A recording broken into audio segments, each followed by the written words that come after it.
মোরলের রাক্ষসী বউ। এই তো, এই অসময় তুই আমাদের ডেকেছিস কেন? তোর কি মরণের ভয় নেই? যখন তখন তুই ওদের ডাকিস, ঘর থেকে তোর খাট আলাদা করে দিব কিন্তু। না, তোমরা রাগ করো না, আমি তোমাদেরকে খুশি করব। আমাদের নাকি খুশি করবে?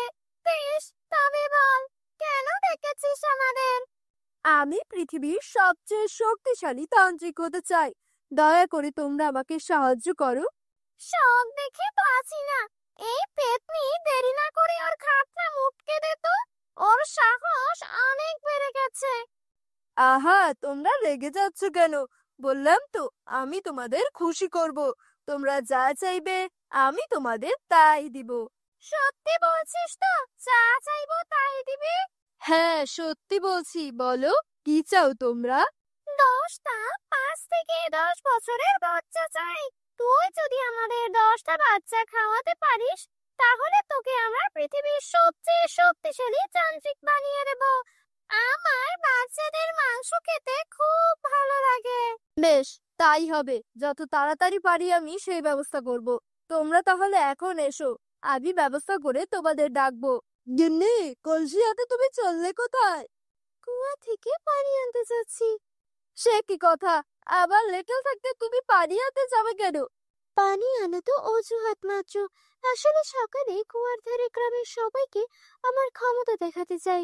বুঝতে পেরেছি, তুমি যে গ্রামের মোড়লের বউ তাই দেখাতে চাও।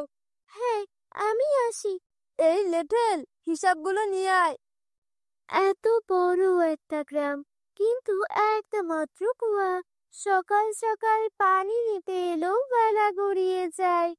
সে কথা ঠিকই বলেছেন ভাবি। এত সকাল সকাল পানি নিতে আসি, তবুও দেখি লম্বা লাইন পড়ে গেছে। কে জানে কখন আমাদের সময় আসবে। ওদিকে বাড়ির সব কাজ ফেলে রেখে এসেছি। বাড়ি গিয়ে সকালের কাজ শেষ করতেই দুপুর হয়ে যায়। এই, সবাই সরে যাও, আমি পানি নেব। এই যে মহিলা এসেছে একজন, গ্রামের মোড়লের বউ হয়ে যেন সকলের মাথায় একদম কিনে নিয়েছে। সেই কোন সকালে এসে দাঁড়িয়ে আছি, আমরা পানি নিতে পারছি না, আর উনি সবার শেষে এসে কিনা এখন সবার আগে পানি নেবেন। হ্যাঁ, মোরলের বউ হয়ে মাথা কিনে নিয়েছি। ক্ষমতা থাকলে তোমরাও কিনে দেখাও। এই সরো সবাই। দেখলে ভাবি, প্রতিদিন এসে এভাবে পানি নিয়ে চলে যায় আর তামাক দেখিয়ে যায়। সে তো দেখবই, ফকিরের ঘর থেকে গিয়ে মোড়লের ঘরে উঠেছে কিনা। ভালো বাড়ির মেয়ে হলে আর এমন করতো না। চলো, আমরা পানি নিয়ে বাড়ি চলে যাই, অনেক কাজ পড়ে আছে। পরের দিন সকালে সবাই আবারও কুয়ার ধারে লাইন করে দাঁড়িয়ে আছে। এমন সময় মোরলের বউ আসে। ওই দেখ, চলে এসেছে মোরলের বউ। আমাকে দেখে মুখ কালো বানানো। দাঁড়াও, দেখাচ্ছি মজা। এই বলে মোরলের বউ ওই মহিলার গায়ে ধাক্কা লাগিয়ে চলে যায়। আহ, চোখে দেখতে পান না নাকি? এভাবে কেউ কাউকে ধাক্কা দেয়? মোরলের বউকে দেখে সম্মান করে সরে না দাঁড়ালে এভাবে ধাক্কাই খেতে হয়। তার চেয়ে বড় কথা, তোদের মতো গরিবদের তো এটার জন্য খুশি হওয়া দরকার যে মোরলের বউ তোদের গায়ে ধাক্কা দিয়েছে। শোন, এখন আমাকে পানি নিতে দে। দেখলে ভাবি, আজও এসে আগে আগে পানি নিয়ে চলে গেল, আবার অপমানও করলো। একে আর ছাড়া যাবে না। আচ্ছা, মোড়ল তো বিয়ে করেছে, অনেক দিন হয়েছে, কিন্তু ওদের এখনো বাচ্চা হলো না। এটা তো তুমি ঠিক বলেছো, এই কথা তো আমার মাথায় আসেনি। কাল আবারও আসতে দাও, ওকে তারপর মজা বোঝাবো। কি বউ, এমন নাকি ফুঁসতে ফুঁসতে বাড়ি ফিরলে যে? কি হয়েছে তোমার? তার রাগ দেখাবো না? ওই মোড়লের বউ প্রতিদিন পরে এসে আগে পানি নিয়ে যায়। আজকে আবার গায়ে ধাক্কা দিয়েছে, সাথে অপমানও করেছে। মোড়লের বউ বলে ওর খুব দেমাক, সবার সাথে খারাপ ব্যবহার করে। ওসব মানুষের ব্যবহারে কষ্ট পেও না, আল্লাহ ওদের বিচার করবেন। এই তান্ত্রিক, তুই আমাদের আশা দিয়েছিলি ছোট্ট বাচ্চা খাওয়াবি, এখনো তোর কোনো খবর নেই কেন? আমি চেষ্টা করছি, ব্যবস্থা করতে পারলেই তোমাদের ডাকবো। মনে রাখিস, বাচ্চা না পেলে তোকে চিবিয়ে বলে শাকচুন্নি সেখান থেকে চলে যায়। খুব তাড়াতাড়ি আমাকে একটা ব্যবস্থা করতেই হবে, না হলে ওরা আমাকে ছাড়বে না। ভাবি, আমরা তো অনেক কিছু পরিকল্পনা করে এসেছি, কিন্তু মোড়লের বউয়ের তো আজ দেখাই পাচ্ছি না। আর একটু অপেক্ষা করো, ঠিক চলে আসবে। মানুষকে চালানোর বিষয়ে সে পিছিয়ে থাকবে না। কাল ওদের চালিয়ে বেশ মজা পেয়েছি, আজকে আরো একটু চালিয়ে আসি। মোরলের বউকে দেখে হিংসা করার শখ মিটিয়ে দেব। ওই দেখ, বলতে বলতে চলে এসেছে। আজ ও বুঝবে মজা। আমাদের অপমান করার শখ আজ ওকে আমি মিটিয়ে দেব। দাঁড়াও, আমি বলেছি ওকে শুনিয়ে। আচ্ছা ভাবি, একটা কথা বলো তো, আমাদের বরের আগে তো গায়ের মোড়ল মশাই বিয়ে করেছেন। আমাদের তো ছেলে মেয়ে হয়ে তারা বড়ও হয়ে গিয়েছে, কিন্তু মোড়লের তো এখনো একটা ছেলে মেয়েও হলো না। সেটাই তো, মোড়ল কি তবে আরো বুড়ো বয়সে বাপ ডাক শুনবে, নাকি এ জীবনে শুনবেই না? শুনবে শুনবে, আরো একটা বিয়ে করলেই শুনবে। এই সব শুনে মোড়লের বউ সেখান থেকে চলে যেতে থাকে। এ কি, মোড়লের বউ পালাচ্ছে কেন? মোড়লের বউ পানি না নিয়েই পালাচ্ছ কেন? পানি নিয়ে যাও, উচিত শিক্ষা হয়েছে। আজ চল, আমরা পানি নিয়ে বাড়ি যাই। বন্ধুরা, তোমরা যারা যারা গল্পটি দেখছো তোমাদের নাম কমেন্টে লিখে জানাও। আমরা নেক্সট গল্প তোমাদের নাম দিয়ে বানাবো। গিন্নি, কি হয়েছে তোমার? এভাবে কাঁদতে কাঁদতে কোথা থেকে এলে তুমি? কি হয়েছে তোমার, আমাকে বলো। আমাদের যে সন্তান নেই, সেটা নিয়ে গ্রামের সবাই আমাকে কথা শোনাচ্ছে। তুমি এত মন খারাপ করো না গিন্নি, আমরা তো ডাক্তার দেখাচ্ছি, খুব তাড়াতাড়ি আমাদের সন্তান হবে। তুমি ওসব নিয়ে কোনো চিন্তা করো না। তুমি আমাকে আর মিথ্যা সান্ত্বনা দিও না। ওরা বলছে তুমি আরেকটা বিয়ে করলে তবেই নাকি তোমার সন্তান হবে। ওসব তোমাকে রাগানোর জন্য বলেছে। তুমি ওদের কথায় কান দিও না। আমি তোমাকে দরকার হলে শহরে নিয়ে যাব, সেখানে সবচেয়ে বড় ডাক্তার দেখাবো। মোড়ল মশাই যদি অভয় দেন, তো আমি আপনাকে একটা কথা বলতে চাই। কি কথা বলো?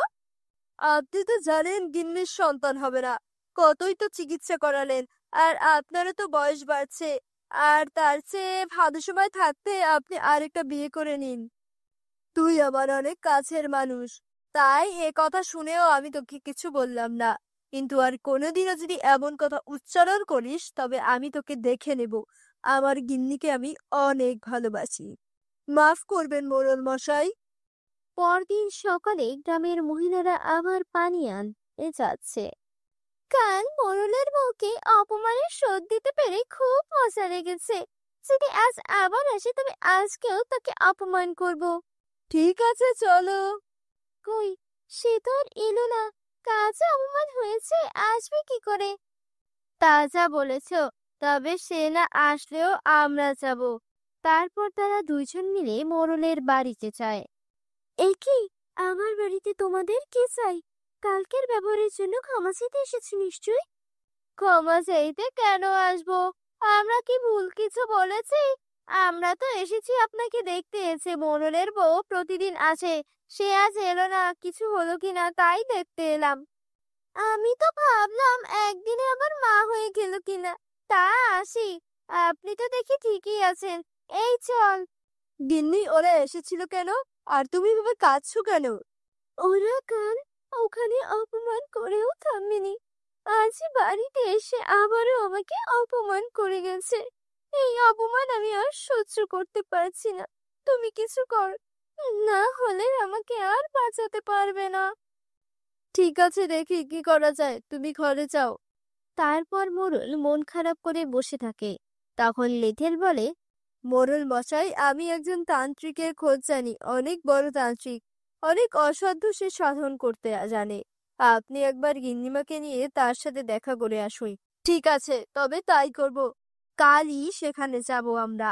গিন্নি, তুমি আর কেঁদো না, আমরা কাল তান্ত্রিকের কাছে যাব। দেখবে আমাদের সব সমস্যার সমাধান হয়ে যাবে। পরদিন ভোরবেলা মোড়ল তার বউকে নিয়ে তান্ত্রিকের কাছে যায়। বল, কি সমস্যা তোদের? আমাদের বিয়ে হয়েছে অনেক বছর, কিন্তু আমাদের কোনো সন্তান হয় না। আমরা একটা সন্তান চাই। হ্যাঁ বাবা, দয়া করুন, আমাদের একটা সন্তান চাই। সন্তান তো হবে, কিন্তু তার জন্য কঠোর এক পথ পাড়ি দিতে হবে, যা তোরা পারবি না। আমরা পারবো, যত কঠিন পথ হোক না কেন। আপনি বলুন আমাদের কি করতে হবে। আমার কাছে এক শাকচুন্নি আর এক পেত্নী আছে। তোদের দুজনের শরীরে ওদের দুজনের জায়গা দিতে হবে। ওরা 1 বছর তোদের শরীরে থাকবে আর ওদের পছন্দের খাবার খাবে। বেশ, তবে তাই হবে। আপনি তাই করুন, আমাদের কোনো আপত্তি নেই। বেশ, আমি তাহলে ওদের ডাকছি। তবে মনে রাখিস, ওরা যা খেতে চাইবে তাই খাবে। তাই তোদের অসুবিধা হলেও আমার আর কিছুই করার থাকবে না। আমি কিন্তু আর ওদের ফেরাতে পারবো না। আমরা চলে এসেছি। বেশ, তাহলে এবার ওদের শরীরে মিশে যা। তারপর শাকচুন্নি আর পেতনি ওদের দুজনের শরীরে মিশে যায়। তারপর তারা নিজেদের গ্রামের দিকে রওনা হয়। সন্ধ্যা নেমে এসেছে। এমন সময় রাজু মাঠে খেলা করছিল। রাজু, অনেক খেলা হয়েছে আজ, ঘরে যা। এমন ভর সন্ধ্যা করে কেউ খেলে না, ঘরে আয় বাবা। আর একটু খেলেই আসছি, মাঠে এখনো অনেকটা আলো আছে। তুমি বাড়ি যাও, আর একটু পরেই আমি চলে আসবো। ঠিক আছে, গেলাম আমি। আজকে একটা বাচ্চা ধরতে পারলে বেশ হতো। অনেক দিন মাংস খাই না। ওই তো, ওই ছেলেটা বেশ মোটা আছে, শরীরে বেশ ভালো পরিমাণ মাংস আর রক্তও আছে মনে হচ্ছে। পেতনি তখন রাজুকে ডেকে বলে, এই যে খোকা, শোন, তোর বাবা ওদিকে রয়েছে, তোকে এখনই যেতে বলেছে, চল আমার সাথে। ঠিক আছে, চলুন। আচ্ছা, আপনি আমাকে কোথায় নিয়ে যাচ্ছেন? আমার বাবা কোথায়? অনেক বেশি কথা বলছিস তুই। তোর রক্ত দিয়ে তৃষ্ণা মিটিয়ে নে, তাহলে আর কোনো কথা বলতে পারবি না। তারপর পেতনি রাজুকে মেরে ওর রক্ত খেয়ে ফেলে। তারপর শাকচুন্নি কাশে নিয়ে যায়। এই দেখ, শাকচুন্নি এটা ধরে নিয়ে এসেছি। তা এমন অজ্ঞান হয়ে আছে কেন? অনেক বেশি কথা বলছিল, তাই ওর রক্ত খেয়ে এসেছি। তুই এবার মাংস খেয়ে ফেল। বউ, রাজু কোথায়? এখনো মাঠ থেকে বাড়ি আসেনি। আমি ডাকতে গিয়েছিলাম, বললো একটু পর আসি। ছেলেটা দিন দিন খুব দুষ্ট হয়ে যাচ্ছে, তুমি কি ওকে একটু নিয়ে এসো। ঠিক আছে। কি, মাঠে তো কেউ নেই, বাড়িতেও রাজু নেই, তাহলে গেল কোথায়? এদিক ওদিক একটু দেখি। রাজু, রাজু, ওই রাজু। না, কোথাও তো দেখতে পারছি না। নাকি আমি আস্তে আস্তে ও বাড়ি চলে গেছে। দেখি তো। তুমি চলে এলে, রাজু কোথায়? সে কি, ও আসেনি? না, তুমি ওকে খুঁজে পাওনি? মাঠে তো কেউ নেই, আমি এদিক ওদিক অনেক খুঁজে দেখেছি, কিন্তু কোথাও পেলাম না। কি বলছো এসব? আমার ছেলে কোথায় গেল? একটু আগেই তো আমি নিজেকে কে ওকে দেখে এলাম। আমি কেন ওকে সাথে নিয়ে এলাম না? এই বলে রাজুর মা কাঁদতে থাকে। এভাবে কেঁদো না বউ। কোথায় আর যাবে, ও নিশ্চয়ই আশেপাশের কোথাও আছে। সবাই মিলে খুঁজে নিয়ে আসবো ওকে, তুমি কোনো চিন্তাই করো না। আজে কাজে আসতে বেশ দেরি হয়ে গেল। মোড়ল মশাই যে কি বলবে কে জানে। এক কাজ করি, বাড়ির সামনে দিয়ে না গিয়ে আমি বরং বাড়ির পেছন দিয়ে ঢুকি। তারপর মোড়ল মশাই সামনে পড়লে বলবো অনেকক্ষণ এসেছি, বাড়ির পেছনে দিয়ে কাজ করছিলাম। আর যদি না পারে তবে কিছুই বলবো না। এই বলে সে মোড়লের বাড়ির পেছন দিয়ে যাচ্ছিল। এমন সময় সে দেখে, এই কি, বাড়ির পেছনে সব কিসের হাড় পড়ে আছে? দেখে তো কোনো পশুর হাড় মনে হচ্ছে না। তবে এগুলো কিসের? আর মোড়ল মশাই যদি কোনো পশু জবাই করতেন, তবে তো আমাকে নিয়েই করতেন। তাহলে এগুলো এখানে এলো কি করে? মনে হয় কেউ ফেলে গেছে। আমি এগুলো নিয়ে ফেলে দেই, তাহলে আর কারো কথা শুনতে হবে না। কাল রাতে খুব তৃপ্তি করে ওই কচি ছেলেটার শরীরের মাংস খেয়েছি। আজ আরেকটা খেলে কিন্তু মন্দ হয় না। ঠিক বলেছিস। আর ওই কচি ছেলের রক্ত খেয়ে আমার আরো রক্ত খেতে ইচ্ছে করছে। এখন এসব কথা আর বলতে হবে না, দেয়ালেরও কার আছে। সে কখন এসেছি, মোড়ল মশাইয়ের কোনো কোনো খবরই তো নেই। অন্যদিন হলে তো এত বেলায় কাজ করিয়ে অস্থির করে ফেলতো। আজ তার কোনো পাত্তাই পাওয়া যাচ্ছে না। কিরে, একা একা কি বিড়বিড় করছিস? ও কিছু না। চলুন মোড়ল মশাই, আজ তো তালুকদারের কাছে যাওয়ার কথা। তুই যা, আমার শরীর তেমন ভালো লাগছে না। আজ মোড়লের হঠাৎ কি হলো কিছুই বুঝতে পারছি না। ওনার অনেক বেশি শরীর খারাপ থাকলেও এমন করেন না। আর আজকে তো দেখতে তেমন অসুস্থও মনে হলো না, বরং আরো বেশি সুস্থ লাগছিল। তাও কেন এমন করলেন কিছুতেই বুঝতে পারছি না। সে যাই হোক, আমি আমার কাজ করি। মন খারাপ থাকার কারণে এমন হতে পারে। আমার কেন যেন মনে হচ্ছে মোড়লের বাড়ির পেছনেই হাড়ের সাথে এই বাচ্চাগুলো হারিয়ে যাওয়ার একটা সম্পর্ক আছে। দুদিন দুটো বাচ্চা হারিয়ে গেল, আর সে দুদিনেই মোড়লের বাড়ির পিছনে আমি হাড় পেলাম। হাড়গুলো দেখেও আমার বেশ সন্দেহ হয়েছিল। এটা আর এড়িয়ে গেলে হবে না। আমি গিয়ে সবার সাথে একটু কথা বলি। কিছু হলে পরে নিজেকে ক্ষমা করতে পারবো না। চাকরির ভয়ে গ্রামের মানুষের এত বড় ক্ষতি আমি হতে দিতে পারি কি করে? এই গ্রামে এসব কি হচ্ছে? আমি কি করে আমার ছেলেকে ভুলে থাকবো? আমাদের আর এভাবে বসে থাকলে চলবে না। কিছু একটা করতেই হবে। 3টা বাচ্চা নিখোঁজ। তারা কোথায় আছে, কেমন আছে, বেঁচে আছে কিনা কিছুই জানি না আমরা। এমন সময় লেঠেল দৌড়ে আসে। কিরে, তুই এভাবে হাঁপাতে হাঁপাতে আসছিস কেন? স্থির হ। তালুকদারের ছেলে নিখোঁজ হওয়ার কথা শুনে আমার মাথা আর কাজ করছে না। আমি তোমাদের একটা কথা বলতে চাই। আমার মনে হচ্ছে এসবের সাথে মোড়ল জড়িত। কি বলছিস এসব? হ্যাঁ, ঠিকই বলছি আমি। দুদিন দুটো বাচ্চা নিখোঁজ হয়েছে, আর এই 2 দিনেই আমি মোড়লের ঘরের পিছনে অনেক হাড় পেয়েছি। সেই সাথে আমি মোড়লের অনেক পরিবর্তন খেয়াল করেছি। বলিস কি? এখনই চলো, সবাই দেখি কি অবস্থা।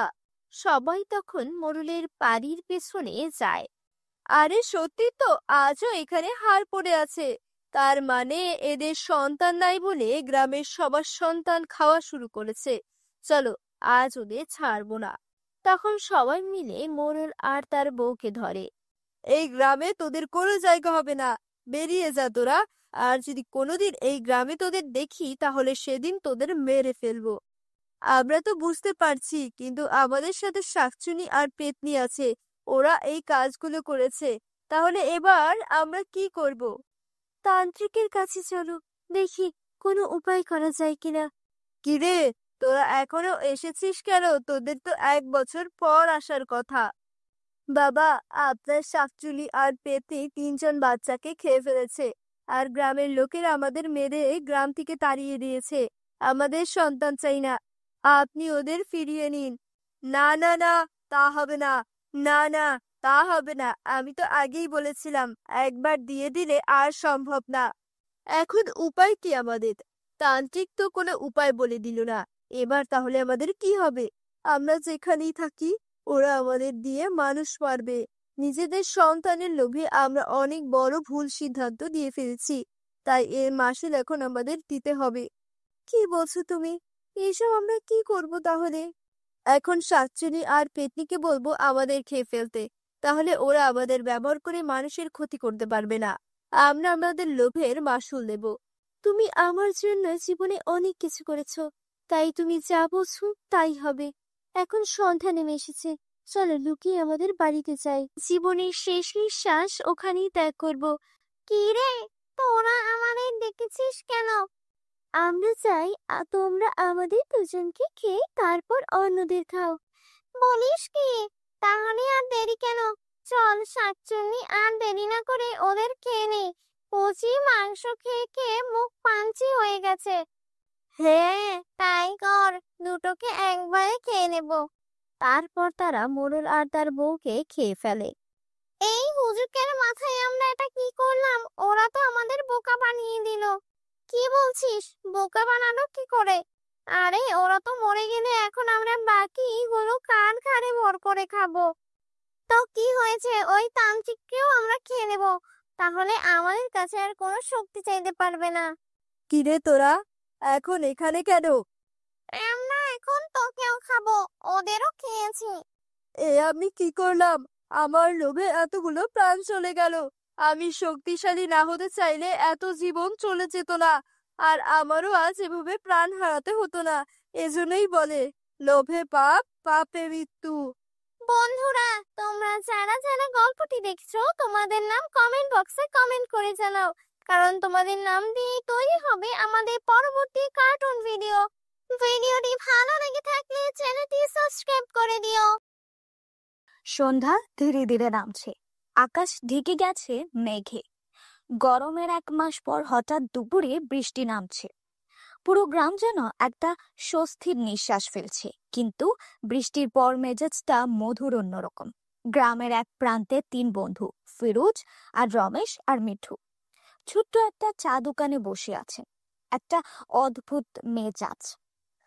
আমি তোদের 3জনকে চা দিয়েছি, গরম থাকতে খা, ঠান্ডা লাগলে আমাকে গাল দিবি আবার।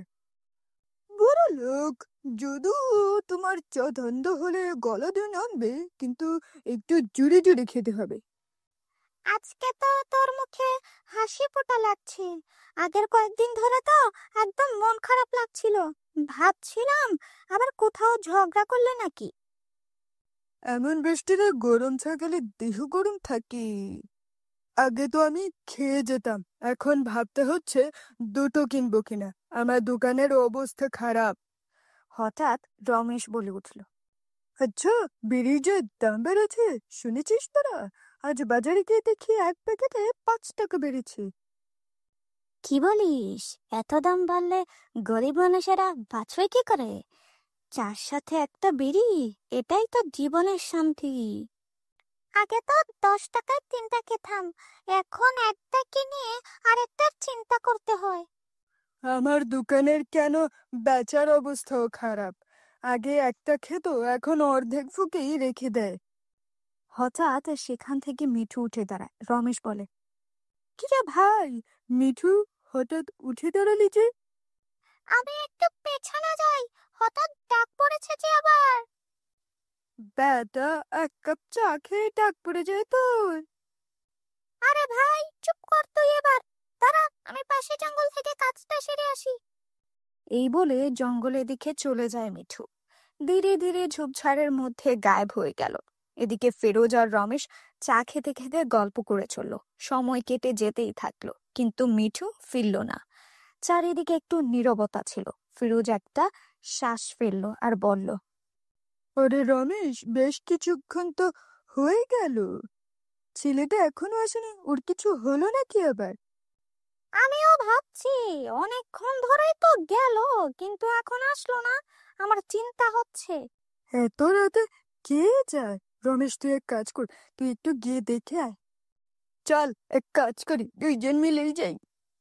তারপর তারা দুজনে হাঁটতে হাঁটতে জঙ্গলের দিকে যাওয়া শুরু করলো। গাছগুলো ছায়া আরো গাঢ় হয়ে আসছিল, আর দূরে বজ্রপাতের গর্জন এক অদ্ভুত রহস্যময় পরিবেশ তৈরি করছিল। মিঠু, ও মিঠু, কি রে, কি গেলি? মিঠুর তো কোনো খোঁজ পাওয়া যাচ্ছে না, কোথায় গেল? চল, আরো একটু সামনে গিয়ে দেখি। তারপর তারা সামনের ঝোপের দিকে এগিয়ে গেল। সামনে গিয়ে রমেশ বলে উঠল, দেখ ফেরোজ, সামনে কিছু একটা পড়ে আছে মনে হচ্ছে, চল সামনে গিয়ে দেখি।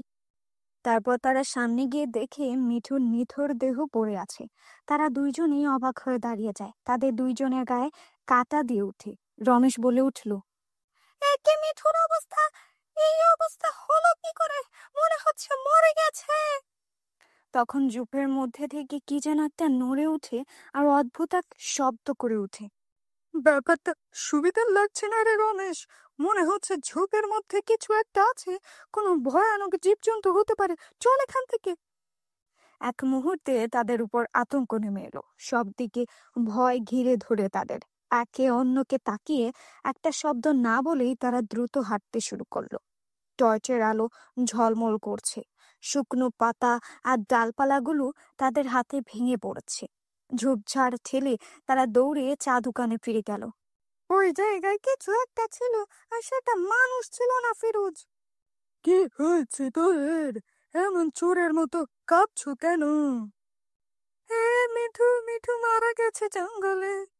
এ কথা শুনে নিতাই চমকে উঠলো আর বলে, কি বলছো? যতদূর আমি জানি এই জঙ্গলে কোনো বিপজ্জনক প্রাণী নেই।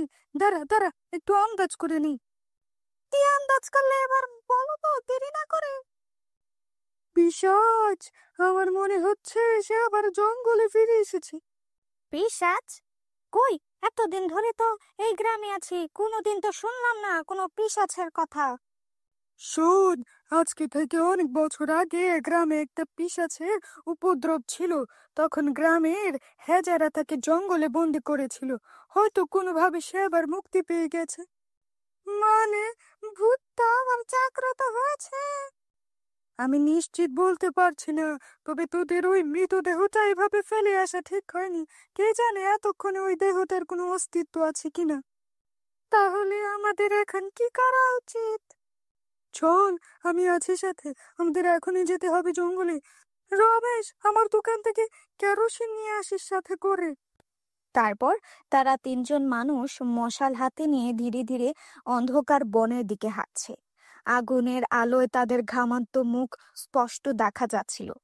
তাদের চোখ পূর্ণ ছিল উত্তেজনায় ভরা। হাঁটার গতি ধীরে হলেও বুকের সংখ্যা একটি ছায়া দৌড়াচ্ছিল। চারিদিকে নীরবতা আর শব্দের মধ্যে তাদের মুখে একটা আটকে থাকা ভয় স্পষ্ট দেখা যাচ্ছিল, যা তারা লুকানোর চেষ্টা করছিল, কিন্তু টর্চের আলো সেটাকে অন্ধকারে ঢেকে রেখেছিল। হেঁটে হেঁটে একসময় তারা জঙ্গলের মধ্যে থাকা মিঠুর লাশের কাছে পৌঁছলো। ওই তো, ওই তো, ওই তো মিঠুর লাশ! হঠাৎ ঝোপঝাড় থেকে জোরালো গর্জনে কিছু বেরিয়ে এলো। লাল চোখ, বিকৃত মূর্তি, একটা পিশাচ। পেছনে সর, এখনই কিছু একটা করতে হবে। এই যেন রমেশ মশাল তেল দেওয়ার পরে যে বাড়তি কিছু তেল ছিল, ওইটা একপাশে গোল করে ঢেলে দে তো। কেন নিতাইদা, এখানে তেল ঢেলে কি হবে? যা বলছি তাই কর, এত প্রশ্ন করিস কেন? নিতাইয়ের কথায় রমেশ তার কাছে থাকা তেল গুল করে ঢালল। এদিকে পিচাস সামনের দিকে এগিয়ে আসছিল। এই শোন, তোরা আমার সাথে সাথে থাক। যে করেই হোক এই পিশাচকে এই কেরোসিনের বলের মধ্যে আনতেই হবে। এইদিকে পিশাচ সামনের দিকে এগিয়ে আসছে। যেই না পিশাচ কেরোসিনের বলের কাছে আসলো, তখনই ফিরোজ আর রমেশ তাদের হাতে থাকা মশালটি কেরোসিনের বলের মধ্যে ছুঁড়ে ফেলল। আর পিশাচের চারপাশে আগুন জ্বলতে থাকলো। আগুনটির ভেতরেই গর্জন শুরু করছে পিশাচ। আমি ছাড়বো না, আমি ছাড়বো না, আমি আবার ছেড়ব। সে গর্জন করে আগুন থেকে বেরিয়ে আসার চেষ্টা করে, কিন্তু আগুনের অদৃশ্য শক্তি তাকে আটকে রেখেছে। পুরো জঙ্গলে আগুনের জ্বলন্ত গন্ধ ছড়িয়ে পড়েছিল। মনে হচ্ছিল দূরে কোথাও হঠাৎ একটা গুঞ্জন উঠল, যেন 100 বছরের পুরনো গাছ ঢলে পড়ল। পিশাচের কাদার আওয়াজ ধীরে ধীরে মলিন হয়ে গেল। তিনজনই ওখানে নিস্তব্ধ হয়ে দাঁড়িয়েছিল। মনে হলো কিছুক্ষণের জন্য রাতের নীরবতা ফিরে এলো, আর পেছনে পড়ে থাকলো শুধু জ্বলে যাওয়া মশাল আর কেরোসিনের পড়া গন্ধ, আর একটা অদ্ভুত কাঁচা তেলার ধোঁয়ার গন্ধ বাতাসে ভেসে বেড়াচ্ছিল। তারা তিনজন জঙ্গল থেকে বেরিয়ে আসে, আর জঙ্গলের গভীরে পড়ে থাকে এক অভিশপ্ত অতীত। এটা আবারও ফিরে আসতে পারে যদি কেউ ভুল করে তার ঘুম ভাঙায়। বন্ধুরা, আজকের গল্পটা তোমাদের কেমন লেগেছে কমেন্ট করে জানিও, আর অবশ্যই লাইক দিও, শেয়ার করো, সাবস্ক্রাইব করো, আর আমাদের সাথে থাকো। পরের গল্পে দেখা হবে।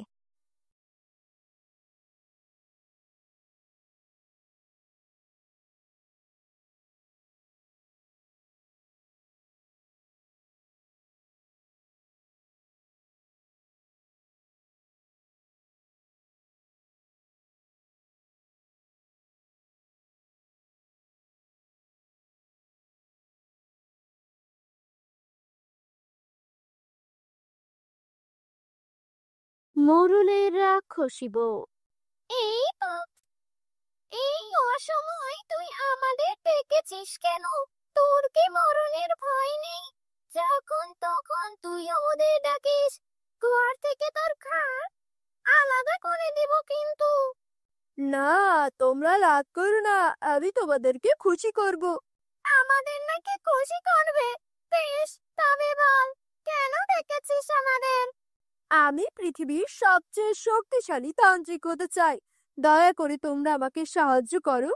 শখ দেখে তো আছি না। এই পেতনি, দেরি না করে ওর খাটটা মুটকে দে তো। ও আহা, তোমরা রেগে যাচ্ছ কেন? বললাম তো আমি তোমাদের খুশি করব। তোমরা যা চাইবে আমি তোমাদের তাই দিব। সত্যি বলছিস তো? যা চাইবো তাই দিবি? হ্যাঁ, সত্যি বলছি। বলো, কি চাও তোমরা? 10টা 5 থেকে 10 বছরের বাচ্চা চাই। তুই যদি আমাদের 10টা বাচ্চা খাওয়াতে পারিস তাহলে তোকে আমরা পৃথিবীর সবচেয়ে শক্তিশালী যান্ত্রিক বানিয়ে দেব। আমার বাচ্চাদের মাংস খেতে খুব ভালো লাগে। বেশ, তাই হবে। যত তাড়াতাড়ি পারি আমি সেই ব্যবস্থা করব। তোমরা তাহলে এখন এসো, আমি ব্যবস্থা করে তোমাদের ডাকবো। গিন্নি, কলসি হাতে তুমি চললে কোথায়? কুয়া থেকে পানি আনতে যাচ্ছি। সে কি কথা? আবার লেটেল থাকতে তুমি পানি হাতে যাবে কেন? পানি আনা তো অজুহাত মাত্র। আসলে সকালে কুয়ার ধারে গ্রামের সবাইকে আমার ক্ষমতা দেখাতে চাই। বুঝতে পেরেছি, তুমি যে গ্রামের মোড়লের বউ তাই দেখাতে চাও। হ্যাঁ, আমি আসি। এই লেটেল, হিসাবগুলো নিয়ে আয়। এত বড় একটা গ্রাম, কিন্তু একটা মাত্র কুয়া। সকাল সকাল পানি নিতে এলেও বেলা গড়িয়ে যায়। সে কথা ঠিকই বলেছেন ভাবি। এত সকাল সকাল পানি নিতে আসি, তবুও দেখি লম্বা লাইন পড়ে গেছে। কে জানে কখন আমাদের সময় আসবে। ওদিকে বাড়ির সব কাজ ফেলে রেখে এসেছি। বাড়ি গিয়ে সকালের কাজ শেষ করতে দুপুর হয়ে যায়। এই, সবাই সরে যাও, আমি পানি নেব। এই যে মহিলা এসেছে একজন, গ্রামের মোড়লের বউ হয়ে যেন সকলের মাথায় একদম কিনে নিয়েছে। সেই কোন সকালে এসে দাঁড়িয়ে আছি আমরা, পানি নিতে পারছি না, আর উনি সবার শেষে এসে কিনা এখন সবার আগে পানি নেবেন। হ্যাঁ, মোরলের বউ হয়ে মাথা কিনে নিয়েছি। ক্ষমতা থাকলে তোমরাও কিনে দেখাও। এই সরো সবাই। দেখলে ভাবি, প্রতিদিন এসে এভাবে পানি নিয়ে চলে যায় আর তামাক দেখিয়ে যায়। সে তো দেখবই, ফকিরের ঘর থেকে গিয়ে মোড়লের ঘরে উঠেছে কিনা। ভালো বাড়ির মেয়ে হলে আর এমন করতো না। চলো, আমরা পানি নিয়ে বাড়ি চলে যাই, অনেক কাজ পড়ে আছে। পরের দিন সকালে সবাই আবারও কুয়ার ধারে লাইন করে দাঁড়িয়ে আছে। এমন সময় মোরলের বউ আসে। ওই দেখ, চলে এসেছে মোরলের বউ। আমাকে দেখে মুখ কালো বানানো। দাঁড়াও, দেখাচ্ছি মজা। এই বলে মোরলের বউ ওই মহিলার গায়ে ধাক্কা লাগিয়ে চলে যায়। আহ, চোখে দেখতে পান না নাকি? এভাবে কেউ কাউকে ধাক্কা দেয়? মোরলের বউকে দেখে সম্মান করে সরে না দাঁড়ালে এভাবে ধাক্কাই খেতে হয়। তার চেয়ে বড় কথা, তোদের মতো গরিবদের তো এটার জন্য খুশি হওয়া দরকার যে মোরলের বউ তোদের গায়ে ধাক্কা দিয়েছে। শোন, এখন আমাকে পানি নিতে দে। দেখলে ভাবি, আজও এসে আগে আগে পানি নিয়ে চলে গেল, আবার অপমানও করলো। একে আর ছাড়া যাবে না। আচ্ছা, মোড়ল তো বিয়ে করেছে, অনেক দিন হয়েছে, কিন্তু ওদের এখনো বাচ্চা হলো না। এটা তো তুমি ঠিক বলেছো, এই কথা তো আমার মাথায় আসেনি। কাল আবারও আসতে দাও, ওকে তারপর মজা বোঝাবো। কি বউ, এমন নাকি ফুসতে ফুসতে বাড়ি ফিরলে যে? কি হয়েছে তোমার? তার রাগ দেখাবো না? ওই মোড়লের বউ প্রতিদিন পরে এসে আগে পানি নিয়ে যায়। আজকে আবার গায়ে ধাক্কা দিয়েছে, সাথে অপমানও করেছে। মোড়লের বউ বলে ওর খুব দেমাক, সবার সাথে খারাপ ব্যবহার করে। ওসব মানুষের ব্যবহারে কষ্ট পেও না, আল্লাহ ওদের বিচার করবেন। এই তান্ত্রিক, তুই আমাদের আশা দিয়েছিলি ছোট্ট বাচ্চা খাওয়াবি, এখনো তোর কোনো খবর নেই কেন? আমি চেষ্টা করছি, ব্যবস্থা করতে পারলেই তোমাদের ডাকবো। মনে রাখিস, বাচ্চা না পেলে তোকে চিবিয়ে খাবো আমরা। এই বলে শাকচুন্নি সেখান থেকে চলে যায়। খুব তাড়াতাড়ি আমাকে একটা ব্যবস্থা করতেই হবে, না হলে ওরা আমাকে ছাড়বে না। ভাবি, আমরা তো অনেক কিছু পরিকল্পনা করে এসেছি, কিন্তু মোড়লের বউয়ের তো আজ দেখাই পাচ্ছি না। আর একটু অপেক্ষা করো, ঠিক চলে আসবে। মানুষকে চালানোর বিষয়ে সে পিছিয়ে থাকবে না। কাল ওদের চালিয়ে বেশ মজা পেয়েছি, আজকে আরো একটু চালিয়ে আসি। মোরলের বউকে দেখে হিংসা করার শখ মিটিয়ে দেব। ওই দেখ, বলতে বলতে চলে এসেছে। আজ ও বুঝবে মজা। আমাদের অপমান করার শখ আজ ওকে আমি মিটিয়ে দেব। দাঁড়াও, আমি বলেছি ওকে শুনিয়ে। আচ্ছা ভাবি, একটা কথা বলো তো, আমাদের বরের আগে তো গায়ের মোড়ল মশাই বিয়ে করেছেন। আমাদের তো ছেলে মেয়ে হয়ে তারা বড়ও হয়ে গিয়েছে, কিন্তু মোড়লের তো এখনো একটা ছেলে মেয়েও হলো না। সেটাই তো। মোড়ল কি তবে আরো বুড়ো বয়সে বাপ ডাক শুনবে, নাকি এই জীবনে শুনবেই না? শুনবে শুনবে, আরো একটা বিয়ে করলেই শুনবে। এই সব শুনে মোড়লের বউ সেখান থেকে চলে যেতে থাকে। এ কি, মোড়লের বউ পালাচ্ছে কেন? মোড়লের বউ পানি না নিয়েই পালাচ্ছ কেন? পানি নিয়ে যাও, উচিত শিক্ষা হয়েছে। আর চল, আমরা পানি নিয়ে বাড়ি যাই। বন্ধুরা, তোমরা যারা যারা গল্পটি দেখছো তোমাদের নাম কমেন্টে লিখে জানাও। আমরা নেক্সট গল্প তোমাদের নাম দিয়ে বানাবো। গিন্নি, কি হয়েছে তোমার? এভাবে কাঁদতে কাঁদতে কোথা থেকে এলে তুমি? কি হয়েছে তোমার, আমাকে বলো। আমাদের যে সন্তান নেই, সেটা নিয়ে গ্রামের সবাই আমাকে কথা শোনাচ্ছে। তুমি এত মন খারাপ করো না গিন্নি, আমরা তো ডাক্তার দেখাচ্ছি, খুব তাড়াতাড়ি আমাদের সন্তান হবে। তুমি ওসব নিয়ে কোনো চিন্তা করো না। তুমি আমাকে আর মিথ্যা সান্ত্বনা দিও না। ওরা বলছে তুমি আরেকটা বিয়ে করলে তবেই নাকি তোমার সন্তান হবে। ওসব তোমাকে রাগানোর জন্য বলেছে, তুমি ওদের কথায় কান দিও না। আমি তোমাকে দরকার হলে শহরে নিয়ে যাব, সেখানে সবচেয়ে বড় ডাক্তার দেখাবো। মোড়ল মশাই যদি অভয় দেন তো আমি আপনাকে একটা কথা বলতে চাই। কি কথা বলো? আপনি তো জানেন গিন্নির সন্তান হবে না, কতই তো চিকিৎসা করালেন, আর আপনারও তো বয়স বাড়ছে। আর তার চেয়ে ভালো সময় থাকতে আপনি আরেকটা বিয়ে করে নিন। তুই আমার অনেক কাছের মানুষ, তাই এ কথা শুনেও আমি তোকে কিছু বললাম না। কিন্তু আর কোনোদিনও যদি এমন কথা উচ্চারণ করিস তবে আমি তোকে দেখে নেব। আমার গিন্নিকে আমি অনেক ভালোবাসি। মাফ করবেন মোড়ল মশাই। শাকচুন্নির চটা। অনেকদিন আগের কথা। এক গ্রামে অনেক পুরনো একটি আম গাছ ছিল। সেই গাছের নিচ দিয়ে রাতের বেলা তো দূরে থাক, ভর দুপুর বেলাতেও কেউ যেতে চাইতো না, কারণ সেই গাছে একটা দুষ্ট রাক্ষস বাস করত। সে গ্রামের মানুষকে অনেক ভয় দেখাতো। ওই গ্রামে খালেদা নামের একটা মেয়ে বাস করত। সে এসব কিচ্ছু বিশ্বাস করতো না। একদিন দুপুরে গোসল সেরে সে জেদ ধরে সে গাছের নিচে যাবে এবং তার সুন্দর চুলগুলো শুকাবে। লোকজন শুধু শুধু এখানে আসতে ভয় পায়। কই, আমি তো এখানে এসে চুল শুকাচ্ছি, কোনো শাকচুন্নিকে তো দেখতে পেলাম না। কিন্তু খালেদা যেখানে বসে চুল শুকাচ্ছিল তার পাশেই শাকচুন্নিটা অদৃশ্য হয়ে ঘুমাচ্ছিল।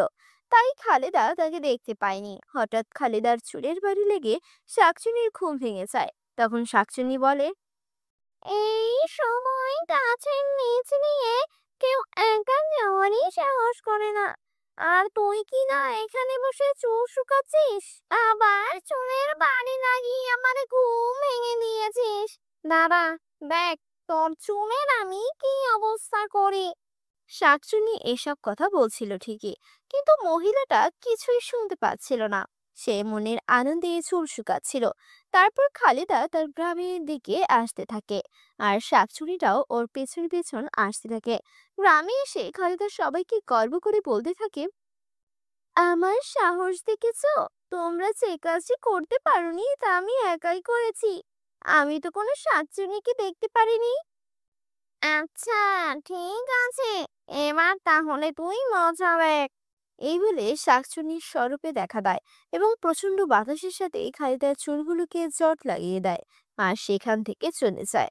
অনেক বাতাসের কারণে খালিদা তার চুলের জট পাকানো বুঝতে পারে না। গ্রামের সবাই এমন বাতাস দেখে সেখান থেকে চলে যায়।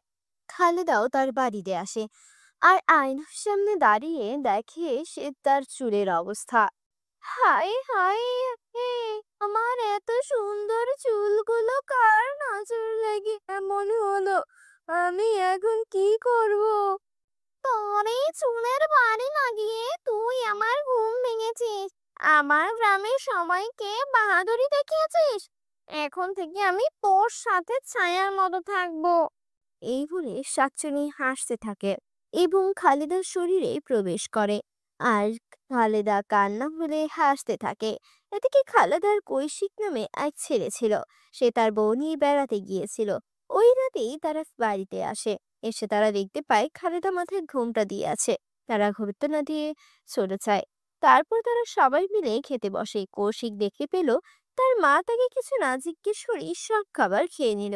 ও অবাক হয়ে তাকিয়ে রইল। ইস, অনেকদিন এমন মজার সুস্বাদু খাবার খাই না। আজ আমি সব খাবার খেয়ে ফেলবো। কি মজা! এই বলে খালেদা সব খাবার একাই খেতে থাকে। মা, আপনি একাই সব খাবার খেয়ে নিলে আমরা কি খাবো? তার এই কথা শুনে খালেদা খুব রেগে যায় আর তাদের দিকে লাল লাল চোখ বানিয়ে তাকিয়ে থাকে আর বলে, এই, তোরা এতদিন অনেক খেয়েছিস, এখন সব খাবার আমি খাবো। বেশি খেলে তোরা মোটা হয়ে যাবি। আর শোন, বেশি কথা বলবি না, তাহলে তোদের ঘাড় মটকিয়ে দিব। এই কথা শুনে কৌশিক ও তার বউ অনেক ভয় পায়। তারপর তারা শুয়ে শুয়ে ভাবতে থাকে তাদের মায়ের কি হলো। ঘুরতে যাওয়ার আগেও তো মা একেবারে ভালো ছিল, এখন মায়ের কি হলো যে এমন আচরণ করছে। এই ভেবে কৌশিক ঘুমিয়ে পড়ে। পরদিন সকালে এসে তার এক প্রতিবেশীকে জিজ্ঞেস করে সব জানতে পারে। আমরা যখন বাড়িতে ছিলাম না, তখন কি আমাদের বাড়িতে কিছু হয়েছিল? তখন প্রতিবেশী তাকে সব ঘটনা বলে আর সেখান থেকে তাড়াতাড়ি চলে যায়। সেদিন রাতে কৌশিক তার বউকে সব ঘটনা খুলে বলে। বউ তখন মনে মনে সিদ্ধান্ত নেয়, আজ রাতে আমি শাশুড়ি মায়ের চুলের জটগুলো সব খুলে ফেলবো, তাহলেই আমাদের বাড়িতে আবার শান্তি ফিরে আসবে। রাতের বেলা সবাই ঘুমিয়ে পড়ার পর সে তার শাশুড়ির জট কাটাতে বের হলো, কিন্তু দরজা কিছুটা খুলতেই সে কিছু অদ্ভুত শব্দ শুনতে পেল। আর শব্দ আসছিল উঠোনে থাকা বড় আম গাছটা থেকে। সে লুকিয়ে দেখার চেষ্টা করলো শব্দ কোথা থেকে আসছে। তখন সে যা দেখলো তাতে তার হুঁশ উড়ে যাওয়ার উপক্রম হলো। সে দেখলো তার শাশুড়ি আম গাছের ডালে বসে পা ঝুলাচ্ছে আর হাসছে। আহ, আজকে অনেকদিন পর অনেক মজার খাবার খেলাম। আজ আর বাইরে ঘুরতে যাব না, এখন ঘরে গিয়ে ঘুমাই। এই বলে রোজিনাকে তার ঘরে চলে যায়। ইস, এই বিছানাটা নরম না। এই কৌশিকটা কোনো কাজেরই না। ছেলে আর বৌমা মিলে শুধু শুধু খাচ্ছে আর শরীরে চর্বি জমাচ্ছে। আমাকে একটা ভালো বিছানা এনে দেয় না। এসব বক বক করতে করতে খালিদা ঘুমিয়ে পড়ল। এদিকে শাশুড়ির এমন কাজ কারবার দেখে বইয়ের সন্দেহ আরো গভীর হলো। সে নিশ্চিত তার শাশুড়ির উপর কোনো শাকচুনি ভর করেছে। সে ভাবলো যত তাড়াতাড়ি সম্ভব শাশুড়ির জটাগুলো কেটে দিতে হবে, তাহলে শাশুড়ির হাত থেকে রেহাই পাওয়া যাবে। সে আর দেরি না করে শাশুড়ির চুলগুলো কেটে দিল। সাথে সাথে শাশুড়ি চিৎকার করে বলে উঠল, এ, তুই আমার চুল কেটে দিলি? তোর তো সাহস কম না। দাঁড়া, তোকে মজা দেখাচ্ছি। এদিকে বউ দৌড়ে ঘর থেকে বেরিয়ে এলো আর শাকচুন্নি খালেদার সিঁড়ি থেকে বেরিয়ে এসে কৌশিকের শরীরে প্রবেশ করলো। আর এইদিকে বউ দৌড়ে এসে কৌশিকের ঘরে প্রবেশ করে খাটে বসলো। এই যে শুনছো, আমি মায়ের চুল কেটে দিয়েছি। ওই শাকচুন্নি এখন এখান থেকে চলে গেছে। এখন আমরা আবার শান্তিতেই থাকতে পারবো। তুই আবার মায়ের চুল কেটে দিয়েছিস আর সেই কথা আমাকে বলছিস? দাঁড়া, তোকে দেখাচ্ছি মজা। এই বলে সে বিছানার উপরে উঠে বসলো। কিন্তু এই বিছানাটা ছিল অনেক নরম ও তুলতুলে, তাই সে আরাম পেয়ে লাফাতে লাগলো। কি আরাম! এই বিছানাটা কত নরম! আজ থেকে আমি ওর বিছানাতেই থাকবো। কিন্তু তোকে তো এ ঘরে থাকতে দেওয়া যাবে না। এই বলে সে তার বউকে খাট থেকে ধাক্কা দিয়ে ফেলে দিল আর সে নরম বিছানায় ঘুমিয়ে পড়লো। আর বউ পড়ে গিয়ে চিৎকার করতে লাগলো, মরে গেলাম রে! কে কোথায় আছো, আমাকে বাঁচাও! শাকচুন্নি আমাকে মেরে ফেললো! এমন চিৎকার শুনে খালেদা দৌড়ে এলো। কি হয়েছে বৌমা, তুমি চিৎকার করছো কেন? মা, আপনি ঠিক হয়ে গেছেন। আমি আপনার চুলের জটগুলো কেটে দিয়েছিলাম, তাই শাকচুন্নি আপনার কাছ থেকে এখন আপনার ছেলের উপর ভর করেছে। সে আমাকে ঘর থেকে ফেলে দিয়েছে আর বলেছে সে নাকি এই ঘরেই থাকবে। ঠিক আছে, আজ রাতে তুমি আমার সাথে থাকো। কাল সকালে একটা ব্যবস্থা করতে হবে। সকালে তারা একটা তান্ত্রিকের কাছে যায় আর সব খুলে বলে। অনেকদিন ধরে এই শাকচুরিটার কথা শুনছিলাম, তার ভয়ে কেউ এই এলাকায় দিয়ে যায় না। এখন তো দেখছি তোমাদের ঘরে এসে পড়েছে। ওর একটা ব্যবস্থা করতে হবে, চলো তোমাদের বাড়িতে যাই। তারপর তারা কৌশিকের ঘরে চলে আসে। এই শাকচুরি, তুই এখানে কেন এসেছিস? আমি যেই আম গাছটায় থাকতাম, এই বুড়ি সেটার নিচে গিয়ে চুল শুকাচ্ছিল। তার চুল শুকানোর জন্য আর কোনো জায়গা ছিল না। চুল নিয়ে ওর অনেক অহংকার ছিল। ওর চুলের বাড়ি লেগে আমার ঘুম ভেঙে গেছে। তাই আমি ওর সাথে এই বাড়িতে এসেছি। আমি এখানেই থাকবো, কোনোভাবেই আর যাবো না। ও, তুই তাহলে যাবি না? দাঁড়া, দেখছি তুই আর কতক্ষণ এই বাড়িতে থাকতে পারিস। এই কথা বলে রঞ্জিত কিছু মন্ত্র পড়লো এবং তাকে ঝাড়ু দিয়ে মারা শুরু করলো। আর আর মানিস না, আর মানিস না, আমি এখান থেকে চলে যাব।